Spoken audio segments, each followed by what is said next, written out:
Hi everybody, this is Odd Samurai, and today I'm gonna be reacting to Fate, Strange Fate, episode 6.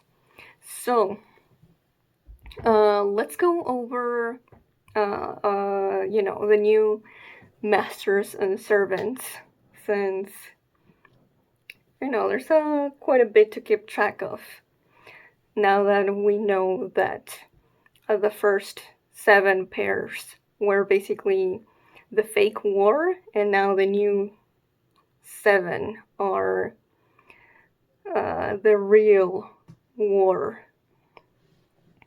So, from the fake ones, we still don't really know what's the deal with Kuruoka Tsubaki and the Shadow Servant.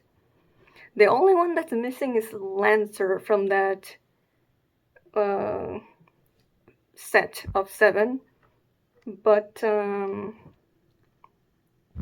there's nothing Lancer-y about that thing. So I don't know. But that's the only thing, the only class that's left from there. So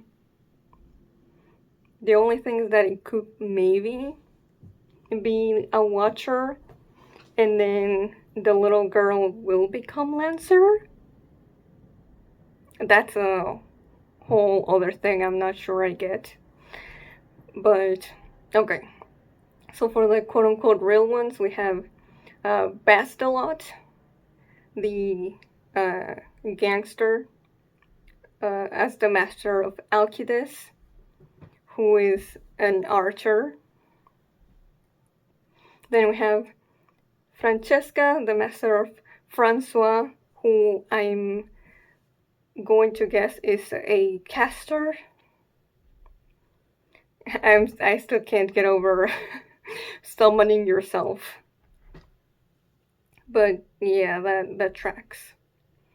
So Hippolyta, I'm pretty sure it's Ryder, though we don't know her master.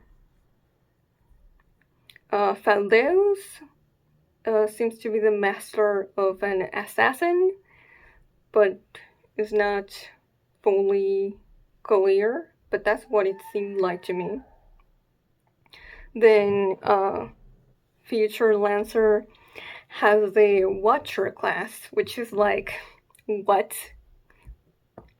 I've never seen that. Though they do say like, oh, we're just like the remnants or the shadows of your actual servant.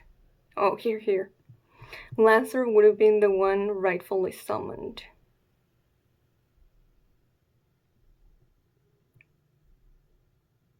A guardian whose job is to always look down on us from a high place. And then they call themselves Watcher. So I guess the only thing they can do is just literally watch everyone who's part of the Holy Grail War. And that includes both sets of master and servants. Oh wait, but that's not the line I was thinking of. We were not summoned by you. We are nothing more than shadows of the heroic spirit you summoned. And like, okay, that doesn't really answer the question. But okay. The shadows. Like, we are not heroic spirits. Huh. Okay. You summon a hardship that has no way out. We have high hopes for you. You become a lancer that pierces through all. Yeah, so they're saying that he's gonna be the one to become the heroic spirit? I'm so... If Ryuki's system was used as is, Lancer would have been the one... Okay, yeah, and that's what I already read. So somehow a human will turn into the heroic spirit, the master will become the servant? Or not necessarily, but I guess the master will become a heroic spirit and just fight his own battles. And then here, in other words, you lot can objectively observe the Holy Grail War. To be precise, not us, but the one you summoned. Okay. I don't get it, me neither. Yeah, an extra class? What do you mean I'm gonna become Lancer? Yeah, it also doesn't make sense to me.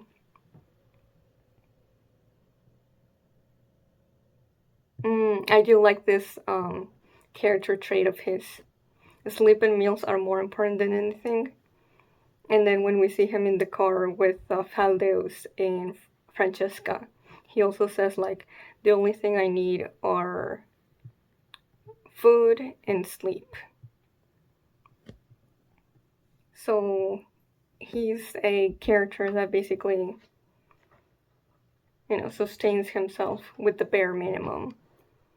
He's only been, up until this point, been allowed to be a weapon or a tool for the person or people / organization using him.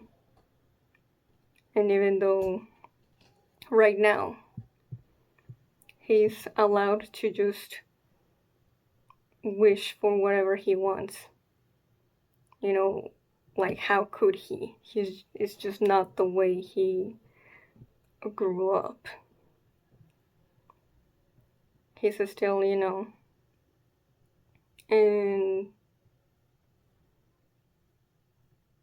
survival mode in a way, soldier mentality. I don't need connections, or I don't need to self-actualize as a person.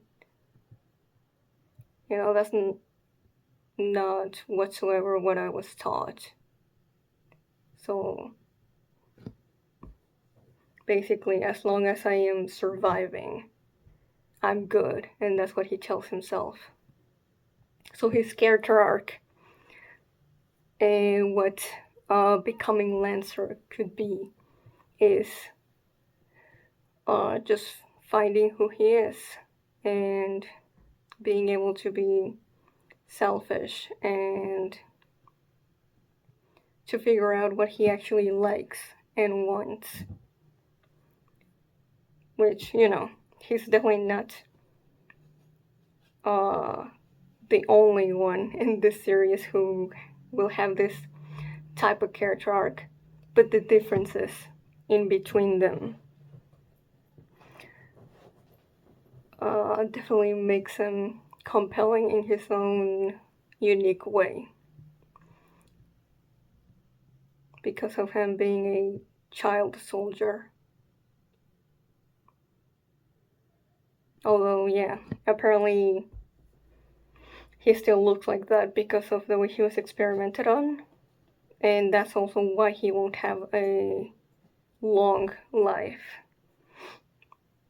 But that's also why I think part of this will be him actually managing to enjoy life, even if it's short, and just, live to the fullest, instead of just being content with whatever it is that he's given.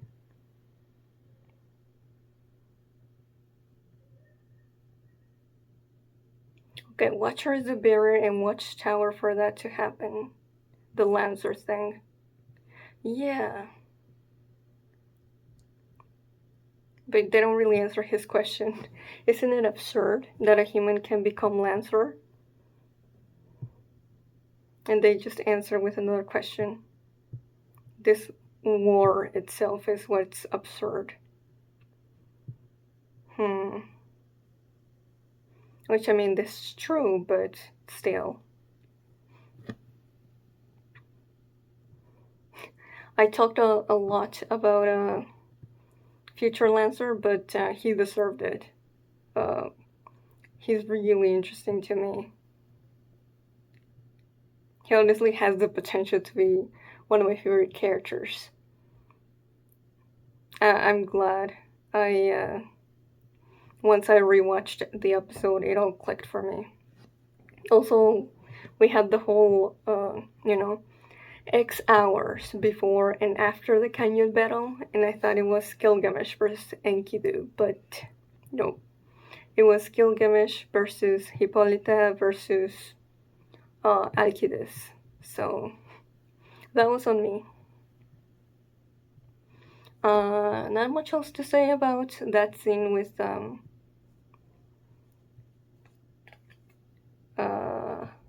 my god, what's his name? Bastilot and Alcides. It's honestly impressive how he was able to change him as much as he did with the kind of vague command spells that he used.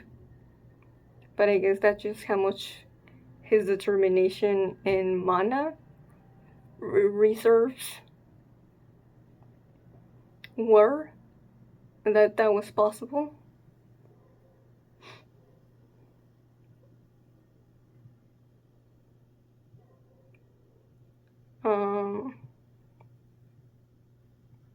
But yeah, we ended the episode with Assassin attacking Future Lancer, and Richard and Ayaka were there as well for some reason. So let's get to the next episode, shall we? In 5, 4, 3, 2, 1, go. Oh, the Kuruokas, right?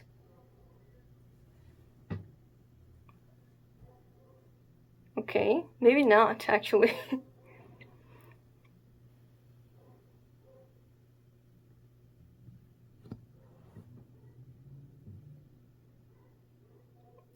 I thought maybe that could have been a flashback of them.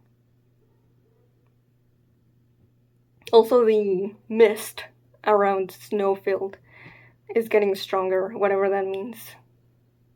Oh, okay, they went to Future Lancer to create an alliance.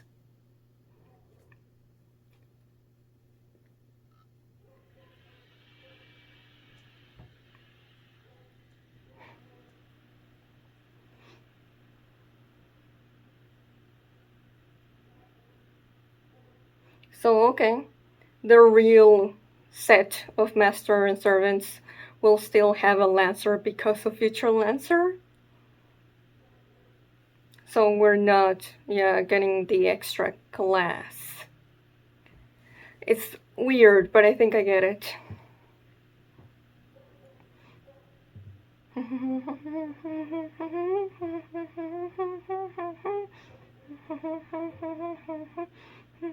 Just a copycat.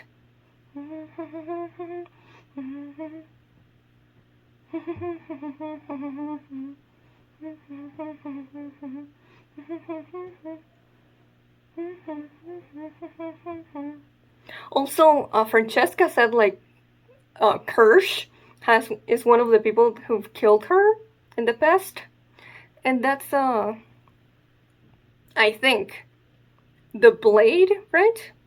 That Rin uses in Heaven's Field. That's who the blade is named after. I could be misremembering. Oh, that's a shame.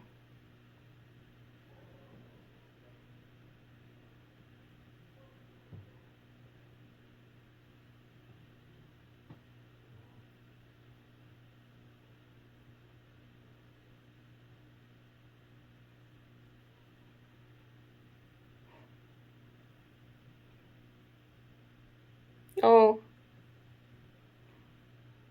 Hmm? Does Weaver recognize her?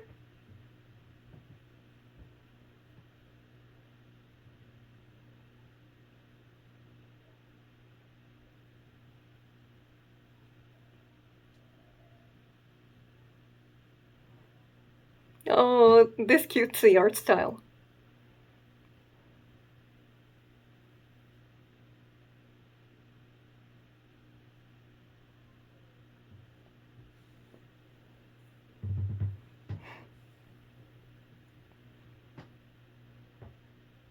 Hmm.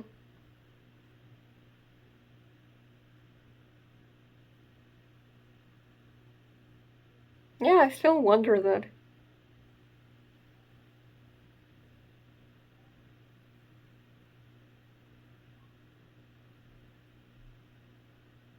Oh, I wonder what happened to Avalon.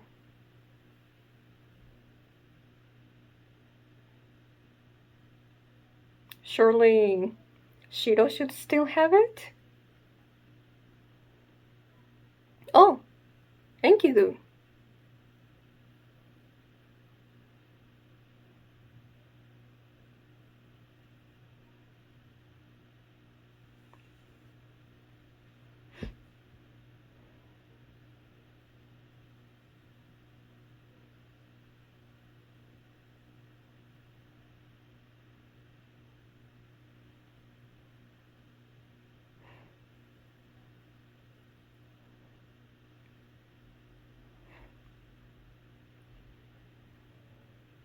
Hmm.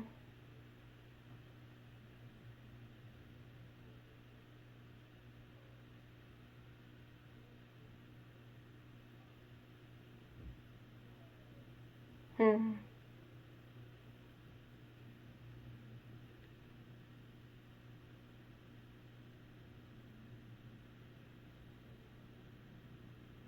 I like this.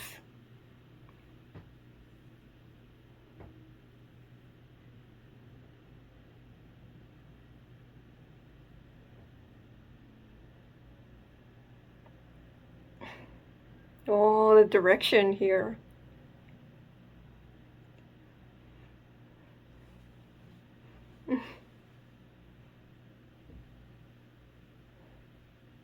I really like this like heavenly light on Enkidu.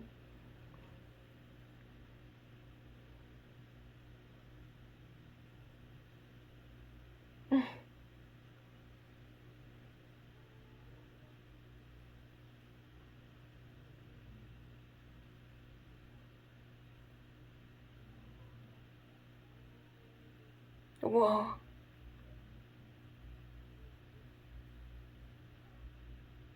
Yo, the detail.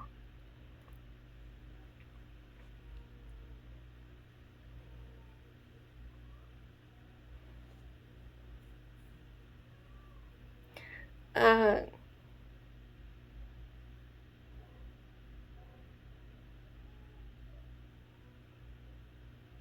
I'm worried about Richard.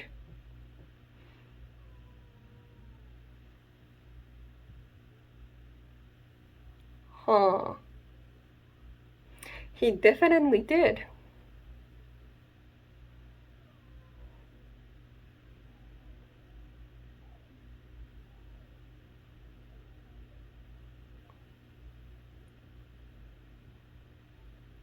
Gotcha.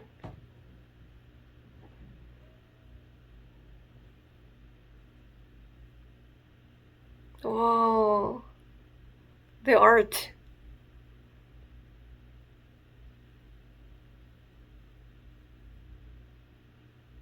Hmm.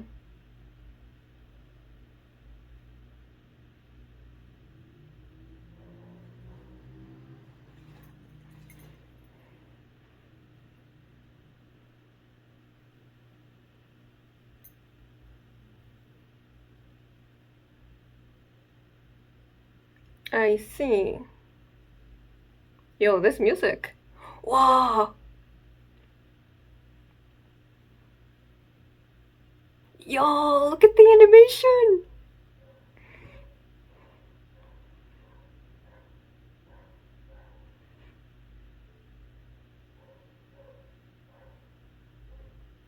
Oh.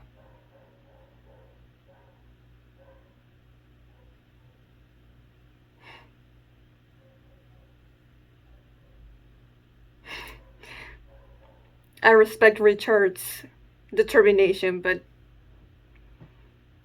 he's not even gonna scratch Enkidu.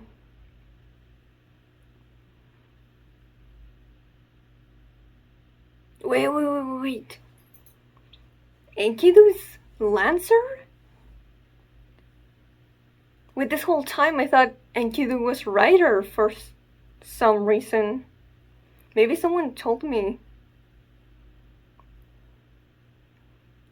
But I guess I gotta change that in my notes.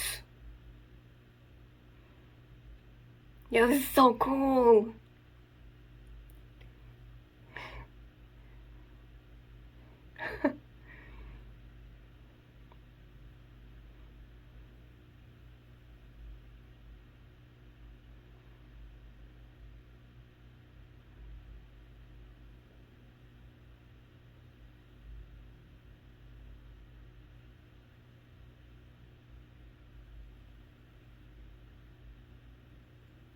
Wow. Yeah, the detail on that glass.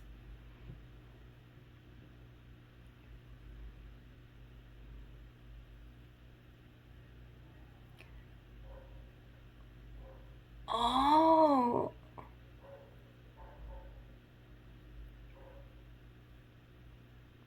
I get it now.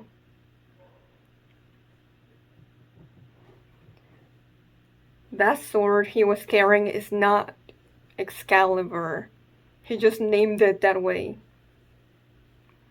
Wow. Yo.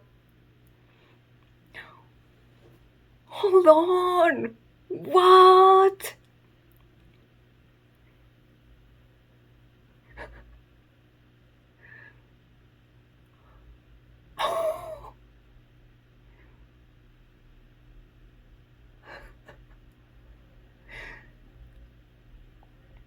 Oh my goodness. That's beautiful. And that was just a branch. Yeah.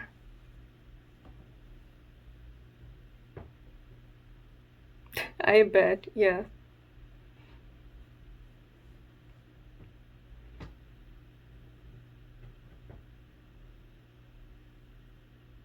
Have we?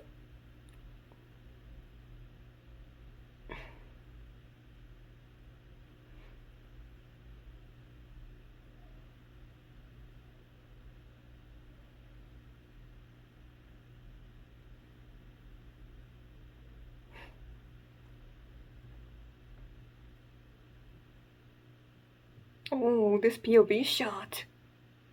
Yeah, this whole episode. The visuals are just outstanding.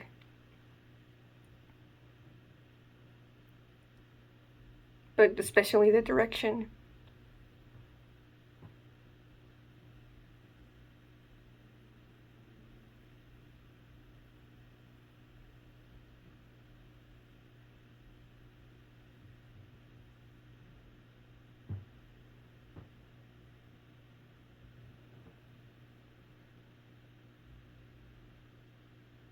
Oh, Hayaka.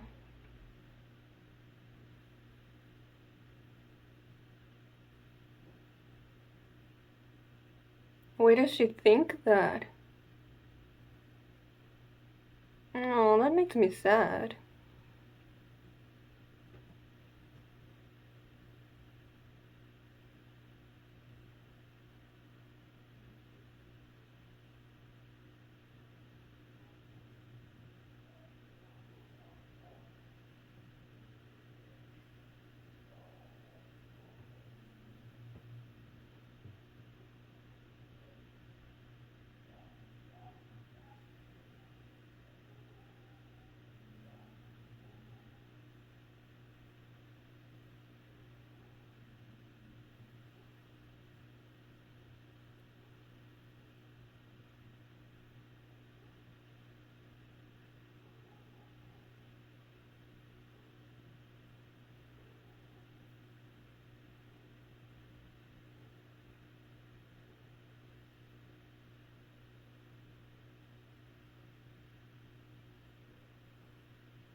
Whoa.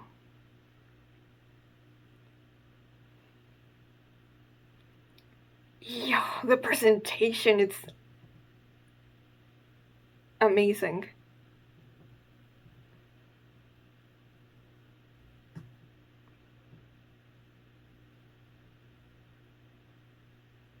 Oh? Hmm.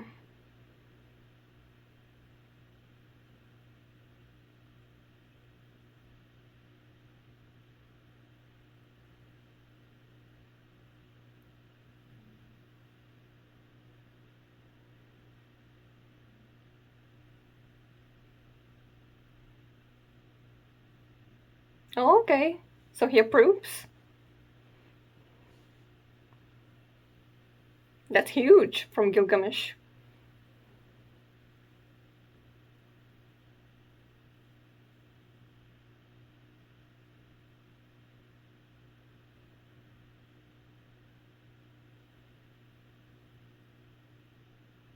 He's very observant.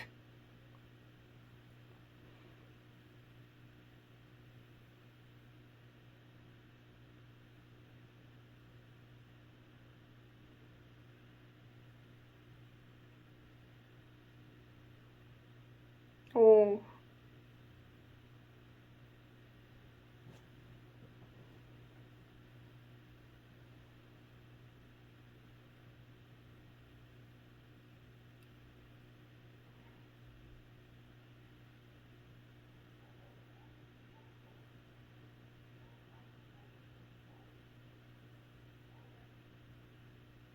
Hmm.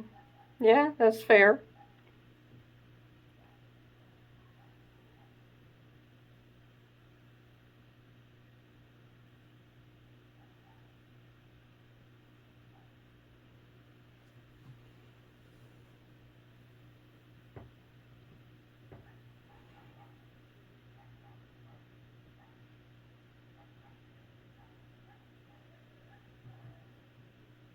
Oh.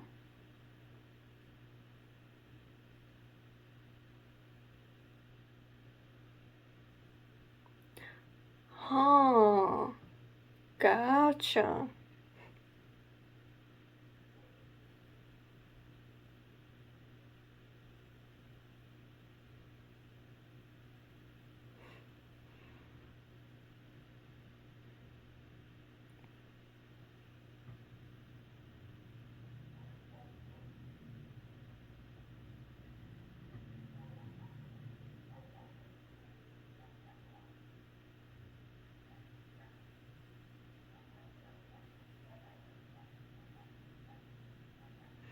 And that's how they ended up here.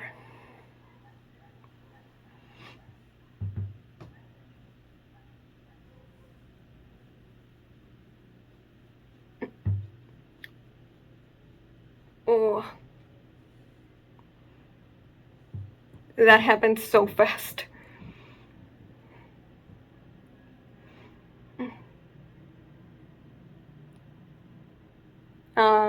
Nice.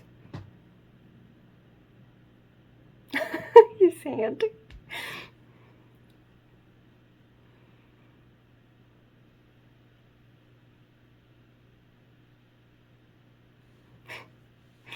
His gestures. Oh.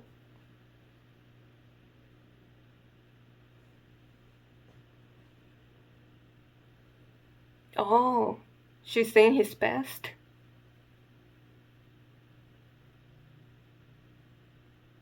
Oh. Uh. Huh?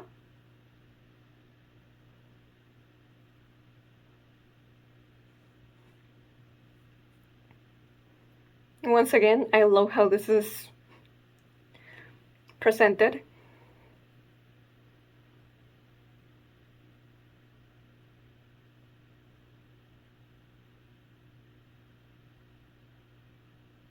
Hmm.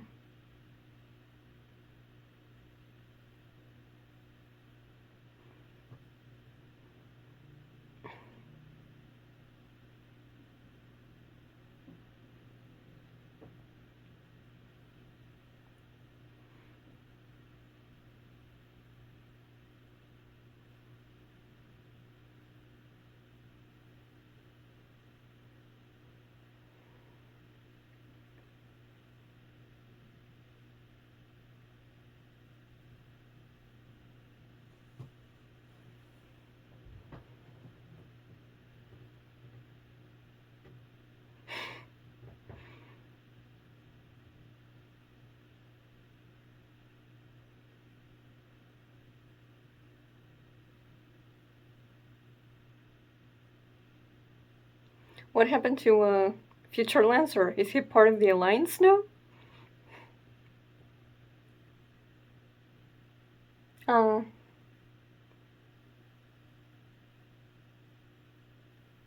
I'm sure he doesn't care, but I like that she apologized. Mm. But still, I like that he did it. No. I love this. This is great for their bond.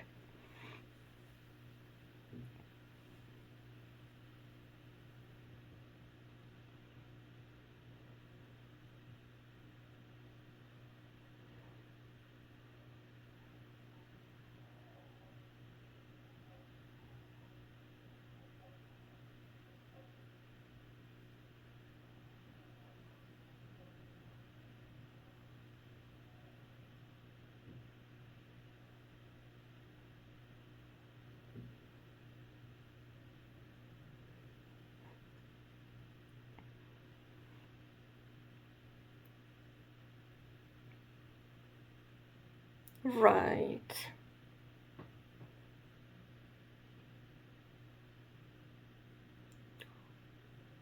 Oh. Got it.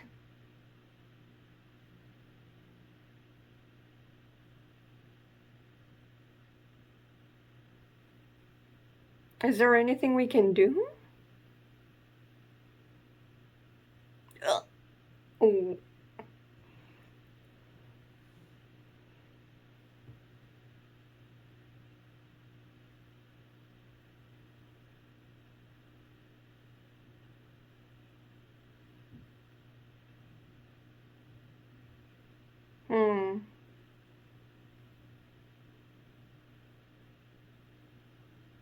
Jester?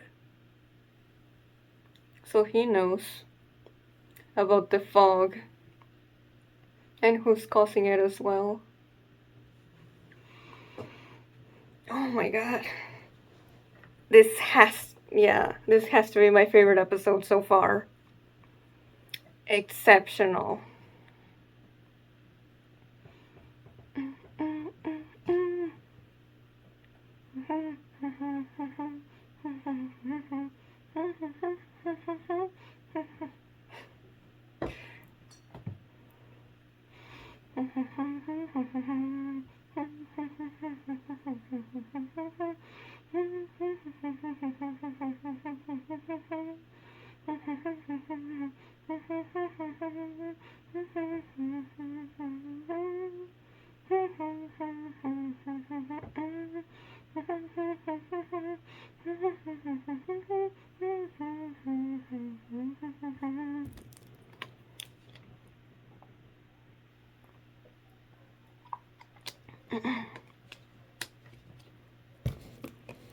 Oh, is that Jack's true form?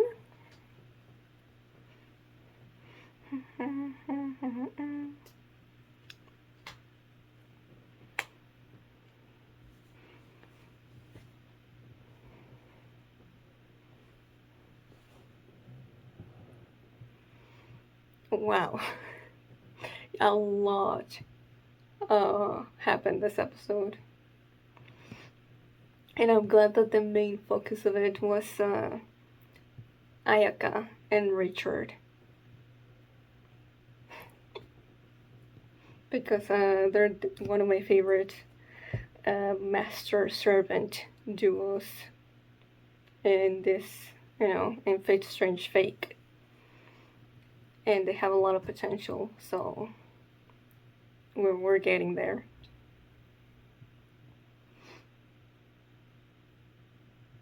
But okay, Richard is a fan of King Arthur, and that ties into what his novel phantasm, or one of them, is, which is he can make anything Excalibur. I mean, it's not the real article, but hey, the fake in its attempt to be like the real thing. Might even be more real than the original.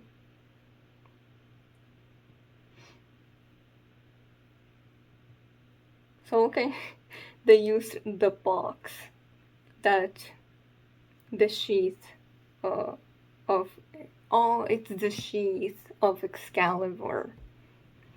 My mind went to Avalon. But maybe I'm just mixing things up. But, I'm pretty sure she did not mean Avalon, which is what was used to summon Saber in the other two wars. Artoria.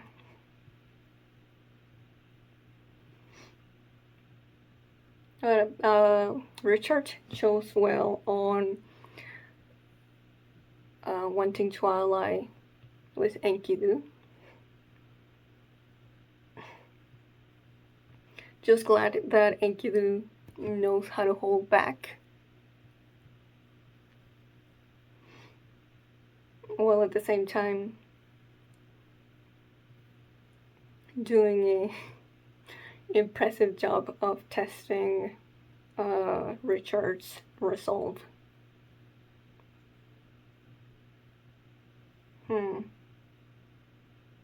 Okay, so he went to search around for King Arthur's fortune.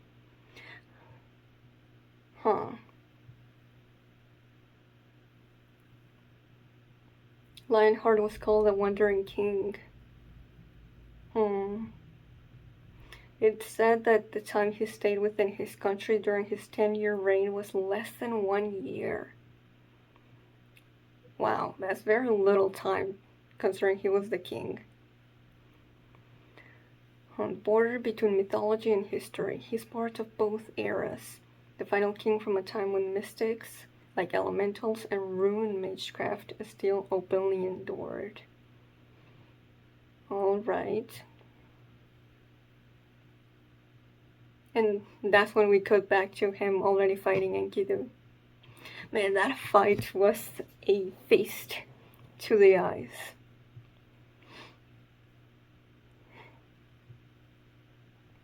If we didn't get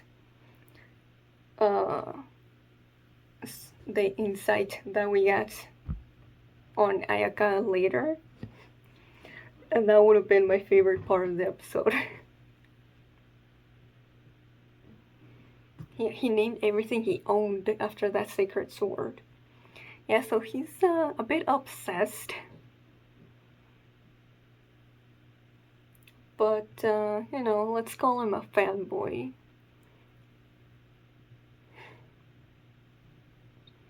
Yo, him using a freaking branch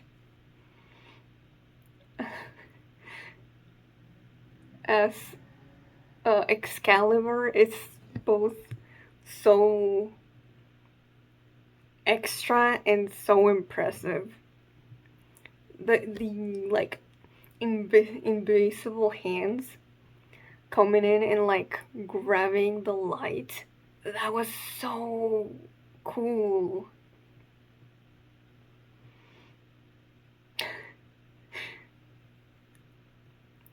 Oh my god, the way he's animated when he goes to attack Enkidu with the Excalibur branch. Insane. Anyway, Enkidu recognizes his determination and that he's fit to also be given a compliment by Gilgamesh. So Enkidu's like, alright, we're good. But yeah, then we get Ayaka's character moment. And similarly to Tine, she seems to have a very low self-esteem of herself. Yeah, I don't deserve to be protected by someone or to be trusted. And I think that's a big part of why she was still so resistant to letting Richard call her master. Well, there's the whole thing of like not wanting to be used as a puppet of the people who um, sent her here. It's also, deep inside being like, I just am not worth this guy going so much out of his way to protect me. So I should just keep my distance. And why she can't stand the way he's so nice, and despite the fact that he's doing all of this without her asking him to, simply because they share magic between each other, and that she was there when he was summoned. That's enough for him to give it his all, to do everything in his power so that nothing happens to her. And she just doesn't get it. Like, I didn't do anything to deserve this treatment. And then we get this sort of like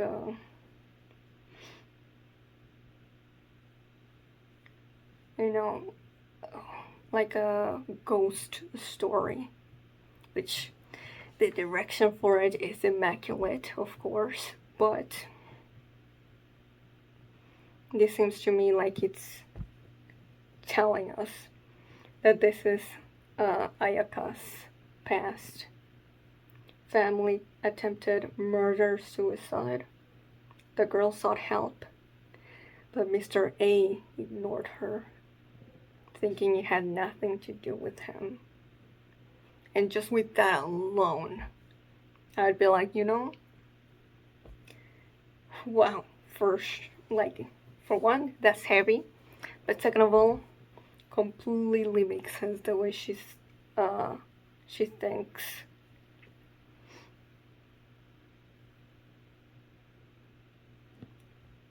She asked for help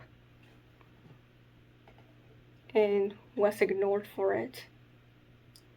So her mentality is like, why would you help me? It has nothing to do with you. Even if, it causes me pain. Clearly, you're not obligated to do anything. And that's just, it's really sad that she resigned herself to just suffer in silence, because the one time she tried to reach out, it didn't work. And a tragedy occurred.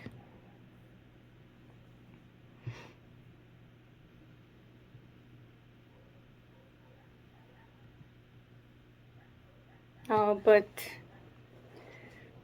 it's not 100%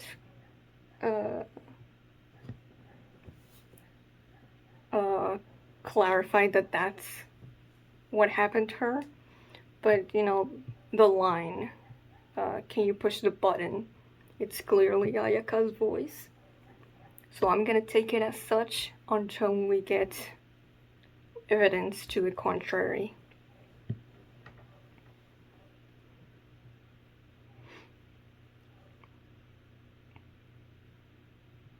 And then we have Richard being like, can it be that you have mistaken me for a good man? Basically saying, you know, uh, I am not this uh, angelic presence that can do no wrong. Just because I'm doing this all for you doesn't mean that, that makes me a good person. I've still made a ton of mistakes and have participated in horrible acts of war. So, don't make it seem as if me doing everything I can to help you is something you don't deserve. Which is very interesting for Richard as a character. For one, that's, the perception that he has of himself. Of someone that's not a good person. So I wonder if the way that he acts is a sort of like penance or atonement for bad things that he did when he was alive.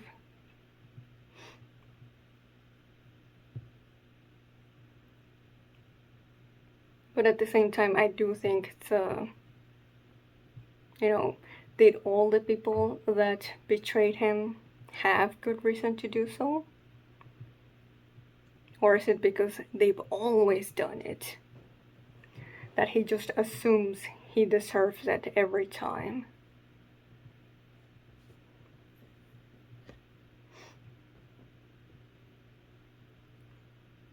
I don't know, there might be also a bit of a low self-worth there if he's like, oh, if you betray me, that's totally fine with me. Clearly I deserved it. Or is it simply acknowledging that he's not the type of person who should be fully trusted? But I mean, as far as we know, he never betrayed anyone. But we don't know any details on the, history. Historical Richard is there. But I'm just talking about this version of King Richard, what specifically haunts him at night that he regrets, that he thinks of himself this way.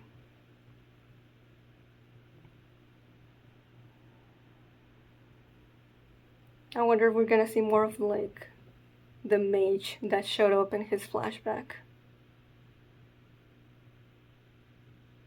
That was interesting. I really like the talk that Ayaka has with him as well when she wakes up. I like that both of them apologized and were basically like saying, I was being selfish and not considering your feelings enough. So let me improve myself and not do that from now on. And yeah, she says, at the very least, tell me if you're gonna do something dangerous. I'd like to at least try to stop you. I think that's really good progress for their relationship. Before, it was just, a wall she was putting up between them. And now she cares enough for him to not want him to be in danger, but at the same time wanting it to be a sort of like, give and take relationship. Yeah, I won't say it's none of your business anymore. But at the same time, we gotta work together.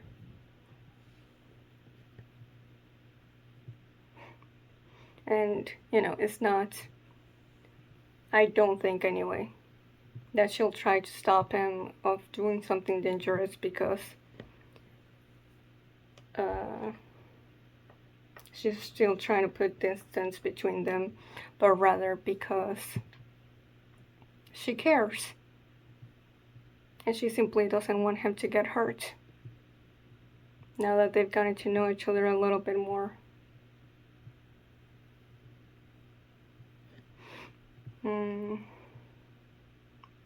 Oh, yeah, this line from him. I've always troubled someone. That does feel like he thinks very low of himself. Like, for as long as he can remember. And that makes me feel for him.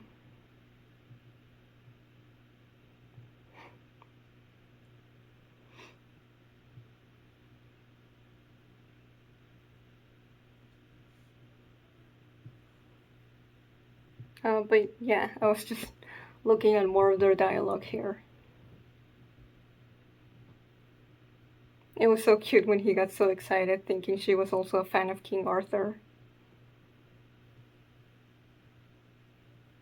Yeah, I'd be troubled if you died on your own and I couldn't tell you. Thank you. So that's how she phrased it. She doesn't want to lose him without not necessarily like owing him a debt, but simply showing his appreciation for caring as much as he does for her when she feels like she, it's not worth it.